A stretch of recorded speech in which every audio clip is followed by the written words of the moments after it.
Hi, I'm Chris Fitzgerald and welcome to the fourth installment of the Jazz Bass Video Technique series. The subject for today's lesson is shell voicings for bass, which are basically guide tone voicings for bass. I first became aware of this type of voicing in a big way at the Jamie Aebersold Summer Jazz Workshops, where I've been a faculty member for the past 17 years. During the course of that time, I've had the great honor to be able to observe three bass players who became great sort of mentors for me and my playing in action, up close and personal. Three people who are also on the faculty of the workshops, and those three are Rufus Reid, Lynn Seaton, and John Goldsby. Each year at the Aebersold workshops, when we have the very first master class, all of the bass faculty and all of the students would get together, and they would always start off, Rufus Reid runs the proceedings, and he would always start off the first master class by having two of the three I just mentioned play a duet together. And as they would start, one person would play the melody and the other person would play a bass line, but always at some point in these duos, the person doing the accompanying would break off into this very wonderful accompanying with double stops, basically with shell voicings. And they would outline the changes in a very, very specific and full way without a designated chordal player like a piano or a guitar there. And it was always quite wonderful to watch them do this.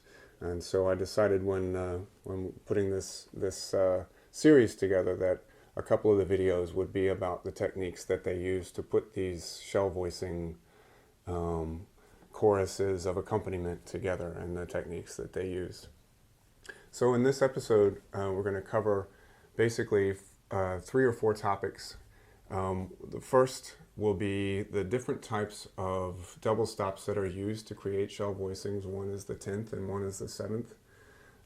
Second, we'll talk about left-hand fingering options and techniques for being able to find the correct fingering shape and specific fingering for your hand, and also how to use body weight to press these double stops down, because they can be very stressful on the hand if you're not careful.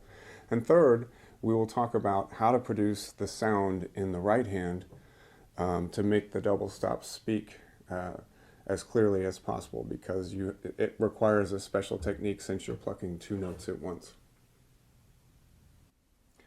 The 2 most common double stop intervals used to create shell voicings for jazz bass are the interval of the 10th and the interval of the 7th. And in this segment of the video, we're going to talk about how to construct both of them on the bass and what tonalities they can be used to represent. Let's start with the interval of the 10th. What a 10th is basically the interval of a third transposed so that the upper note of the third is up an octave and a third from the bass note, the root note of that interval of the 10th. So if we start with a C and an E flat and play them without that octave in between, on a bass they sound very, very muddy and kind of unusable. It just sounds like a lot of mud. Similarly, if we do a major third,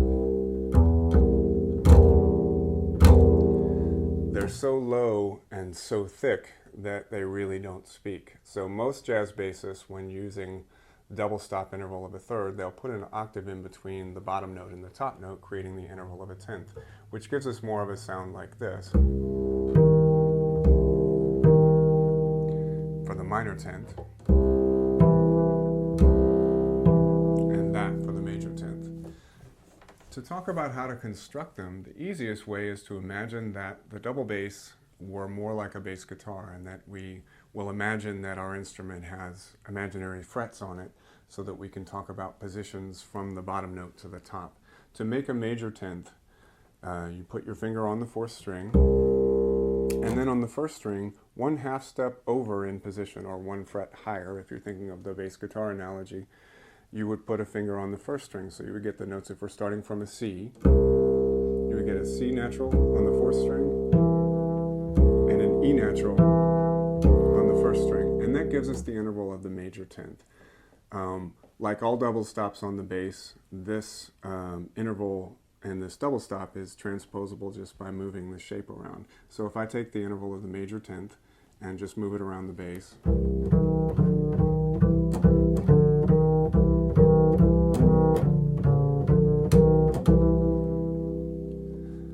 they basically work in any position once you've adjusted them for intonation. So that's the interval of a major 10th. Major 10th can be used to outline or represent any harmony in a piece that is essentially major in quality. And the most common in a jazz chart of these would be a C major, for instance, this could be a C major 6 voicing, or a C major 7, anything that is C major in quality. And the major 10th can also represent any dominant chord quality, because dominant chords have a major third in them. This could represent also a C7 chord. So to sort of recap that point, the major 10th can represent either a major chord quality or a dominant chord quality. The minor 10th, which we build, if we're still thinking of our imaginary bass guitar analogy, the minor 10th is built on the same plane or on the same imaginary fret as from the low note to the high note. So I take this C and we're going to play an E flat up on top as though they were on the same plane or fret. That one is also, like every double stop, transposable.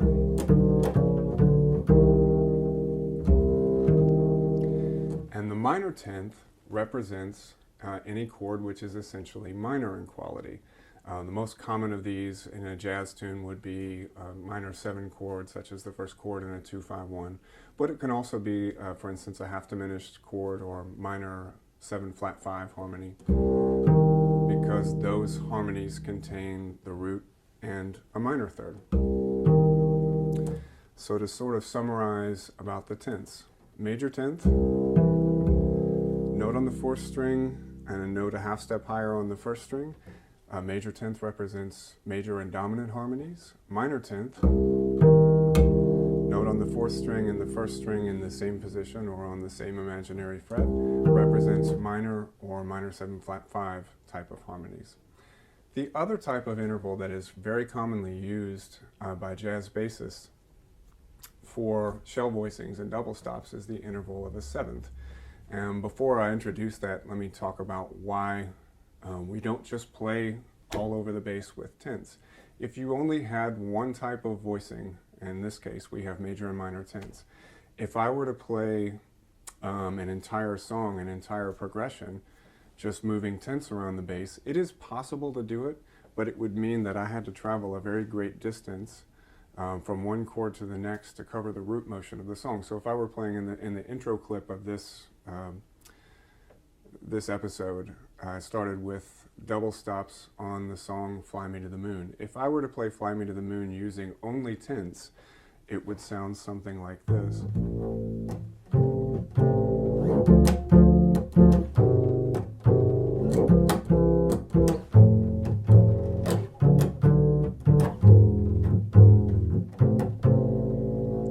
Notice that it's very difficult to play, to move these large intervals of fourths and fifths all up and down just the 4th string. It sort of wreaks havoc with intonation. For this reason, most bass players use tenths when they can, and then supplement those tenths with another interval, which is a very common guide tone for jazz voicings, and that is the interval of the 7th. So if I started with this was a C. The 7th is, and this built as our C major or C7 chord with the interval of the 10th there, and our C minor harmony there with the minor 10th. I'm going to move up just one string and build 2 chords which will represent chords on the tonality of F. So I'm going to start here on the 3rd string and build this interval of the major 7th. A lot of students, when they first start building these major 7th voicings, are a little alarmed by the sound, and I think the reason for that is if you don't play a major 7th in tune, they tend not to sound very good. So if I play this one out of tune, either too low or too high,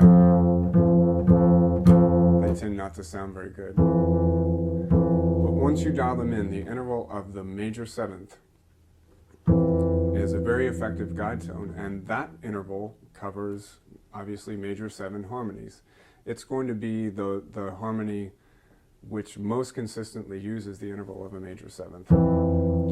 And like the major 10th, it's produced by playing, instead of from the 4th string to the 1st string, now it's the 3rd string to the 1st string. And it's 1 half step over, or if you're using the bass guitar analogy, 1 fret over from where the 3rd string was. So F and E natural gives us the interval of the major 7th, which is used to outline major 7 harmonies. The other 7th, which is very commonly used, is the minor 7th. And this, now I'm going to play the same F, and I'm going to play an E flat on top, giving us the interval of the minor 7th. The interval of the minor 7th is used to cover not only minor harmonies, so this obviously would be a good shell voicing for F minor 7 or for F minor 7 flat 5, but because dominant voicings also have a flatted 7th, this minor 7th shell voicing can be used to cover an F7 voicing as well. So if we go back and review that, the major 7 shell voicing covers major 7 chords. The minor 7th shell voicing is used to cover both minor quality chords and dominant quality chords. Now, this gets a little confusing, so before we move on to the next segment about fingering, I want to review this point. The voicings, the 7th voicings from the 3rd string and the 10th voicings from the 4th string, they have a sort of crossover, so I want to review that. 4th string voicings, the 10ths. This C to E natural can be used to cover either a C major voicing or a C dominant voicing. When I turn to the minor 10th, that covers only the C minor type of voicing. So C major or C7, C minor 7, or just regular C minor. But when we go to the 7th voicings built from the 3rd string to the 1st string, the major 7th interval, which has the same shape as the major 10th we played just a second ago, can only be used to cover major 7 or major quality chords, where the minor 7th can now be used to cover minor 7 harmonies and dominant 7 harmonies. In the next segment, we're going to talk about how to finger each one of these chord shapes in multiple ways. When it comes to fingering double stops on the bass, you always believe you need to start with the caveat that fingerings are a very personal thing, and that what works for one person may or may not work for another person. So I want to start by showing the way that I tend to finger all of these shell voicings and double stops, and then move on to show other ways that I've seen other people do it. Each player will have to find their own way that feels natural and works for their body. For me personally, I like to finger the major 10ths and the major 7ths exactly the same way, and the minor 10ths and minor 7ths exactly the same way. And I like to keep the very same finger on top of each voicing. So if we go back to the C major voicing that I have, I like to keep on the 1st string, I like to play the note on the 1st string with the ring finger. So I'm going to start with that. To play this voicing with the ring finger, it's important that the ring finger be bent basically into this position so that the finger be immobilized, and so that it doesn't actually do anything once the weight is applied to it. It can't move. Once my finger is in this position, it's actually sort of bent backwards. So I can't really do anything to it or move it in any way, except insofar as I move the entire arm. So it's really just an attachment to the arm at this point. If I straighten it, now I can move it around a little bit and I can do different things with it. But in this position, it's been in that position. So to play the major 10th, I'm going to call this the third finger of the left hand. And so to play the major 10th, I'm going to finger all of my major voicings, 1, 3. And that goes for the major 10th or the major 7th.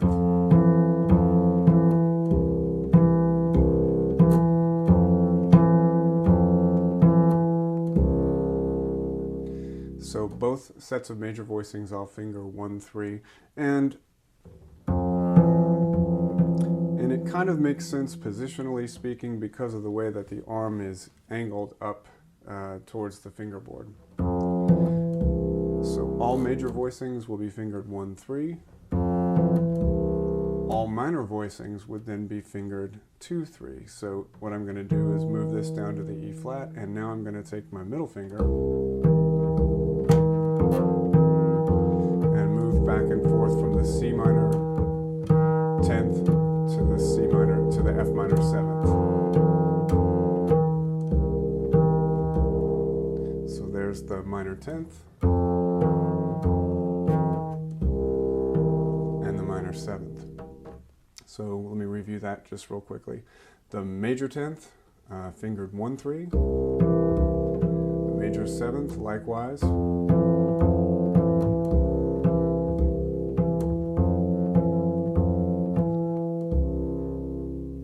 Minor 10th fingered 2, 3. Likewise the minor 7th. Something to keep in mind when thinking about playing double stops. Bass strings are hard enough to press down when you're pressing down one at a time. In order to press down 2 bass strings at a time on a double bass, some of the more important concepts of tone production, which we discussed in earlier videos, really come into play. So I think it's important no matter what fingering you use, and we're going to look at some options in a moment besides the ones that I've just showed you. But no matter what fingering you use, I think it's really important when you play double stops to connect them to the large muscle groups of the body, the chest, shoulder, and back, so that if I'm playing any of these double stops, in my concept of how I play them, I don't want to have to use the thumb at all. So the thumb, it's more comfortable to have it behind the back of the neck, but it's not doing anything. It's just sort of hanging out back there, maybe helping me, you know, line up a spot on the neck or feel for intonation. But in terms of pressing down the string, it's not doing anything, either for the major voicing or for the minor voicing. So whichever set of voicings that you use, and these are the ones that I personally prefer, I think it's really important to think of getting this part of the arm, the upper part of the arm, out and around the side of the bass far enough so that downforce can be put onto the strings, whether in the minor or major shapes. And then, of course, if it's more comfortable to have the thumb behind the neck, you go ahead and do that. Now, all of that said, some people have trouble with this shape of the ring finger being bent backwards like this. As a matter of fact, I went through a period myself where I feared I was causing myself to have arthritis problems in this finger from spending so much time playing double stops and having it bent back with so much force. And some people's hands just don't work that way. For some people, that finger being bent back is exceedingly painful and won't work for them, so that the fingering system that I just described may not work for everybody. If you're one of those people, either your fingers are too short to reach that shape, especially the minor shape, between there and it's just uncomfortable and your hand feels like it's, you know, being wishboned or something. I see a lot of people play double stops and they don't use the fingering that I just shown. They'll use a fingering like this.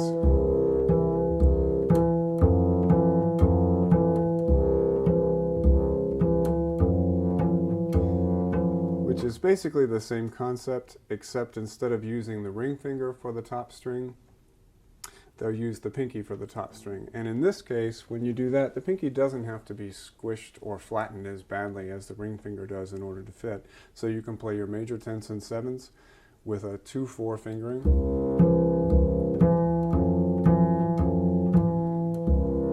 And usually when people play their major 10ths and 7ths that way, they'll create the minor 10ths and 7ths by simply moving the second finger up, usually with a motion of the elbow.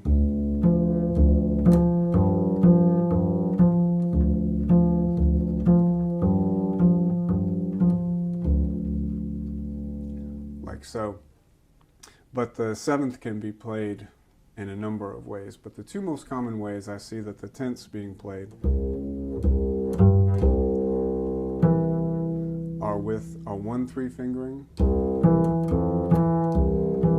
moving to a 2/3 fingering, or with a 1/4 fingering.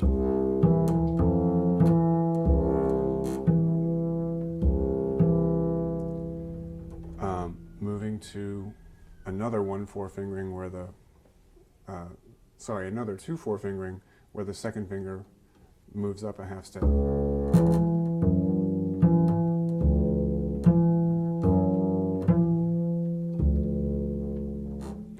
In the end, any way that you can find that's comfortable for your hand to play these voicings is okay. I still think it's very important to draw the power to press down the strings, not from squeezing with the thumb, but rather from torquing the arm around so that you can place downward weight onto the string. In this last segment of this installment, we'll be talking about right-hand tone production for double stops. Think about what we do as jazz bassists to play any single note. We use what's called a rest stroke. So we finger a note in the left hand, and then we take the right hand, put as much meat on the string as we can, and let the arm weight fall into the next string to produce the sound. It does a lot of great things for the tone production. It puts a lot of force behind the pull of the string. It lets the string vibrate perpendicular to the fingerboard, all of these great things. It's when you start to think about how to do that when you're playing two strings at once, it becomes a little bit more complicated because you can't just let your arm fall in one direction if you're plucking two strings at once. So the best way to think of it is to produce that same strong singing sound that we would get if we were playing a single string. We have to try to get that same effect, even though we can't use the exact same arm motion. But what we want is to produce two rest strokes simultaneously. While at first that seems impossible, it's really not. We just have to go about it in a different way. To produce a rest stroke that's coming from the first string to the second string and from the fourth string to the third string, what we have to do is to take these two fingers, and I like to use the thumb and the middle finger to play all of the double stops that I play. And we're going to place them on the fingerboard, middle finger on top of the first string, touching the board, and thumb touching the board behind the fourth string. And now what we need to do is to figure out how can we make a double rest stroke. And the best way to make a double rest stroke is the same as we would do if we were doing a single rest stroke. You want to take the finger that's already on the string, drag it across the fingerboard into the next string. So the first string, the middle finger will cross through the first string, come to rest on the second string. The thumb will be resting on the board below the fourth string, and it will come up through the fourth string and come to rest on the third string. So that when you do this simultaneously, it ends up sounding like this.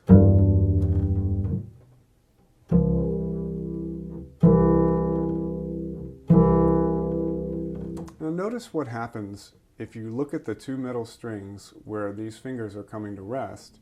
They actually get a little bit squeezed together once the double stop is played, because the fingers are coming to rest on these strings, and the force of the stroke, it will actually force them closer together. So you see them squeeze together like that.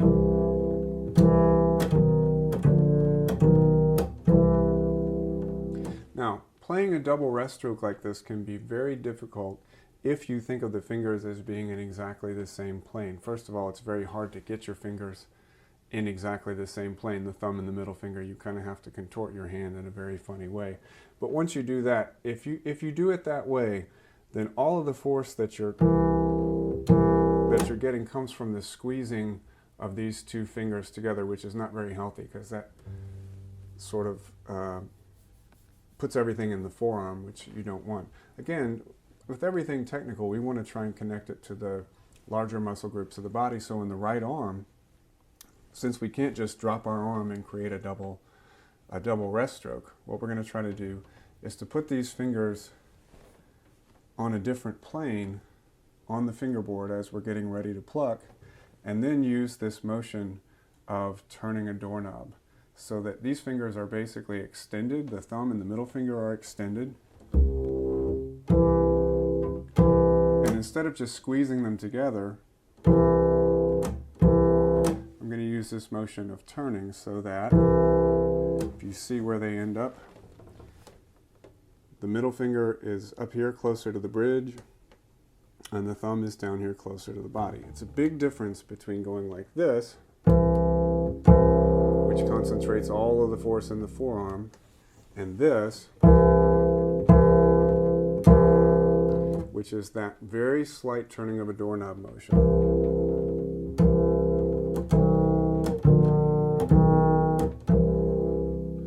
Which allows you to use a little bit more of this arm drop to create that double rest stroke. And it works not only for the voicings which go from the fourth string to the first string, in which case by the time you end up, the second and third strings end up getting squeezed together, but it also works for the seventh shell voicings, in which you're going from the third string to the first string. And when you end up doing one of these, you end up actually squeezing the same string, the second string, in opposite directions. The thumb is pushing it this way, and the middle finger is pulling it that way. But the principle of the rest stroke, a double rest stroke, remains intact. Each finger starts on the fingerboard, touching the fingerboard. On the other side of the string it's going to play, comes through the string and comes to rest on the string on the other side.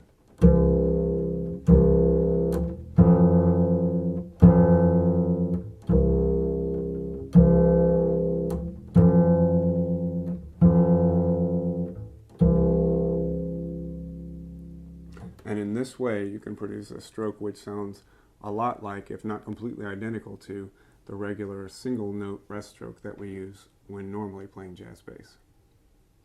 So in summary, for this episode, we've covered three basic topics.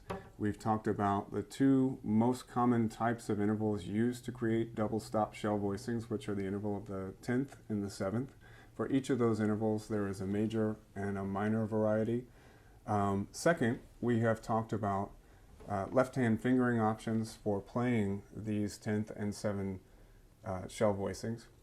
And last, we've talked about right-hand techniques for producing a double rest stroke to sort of activate what we've been talking about in our left hand. As I said earlier in this episode, this is the first part of a two-part series on shell voicings. This episode talked about the things that we've just discussed.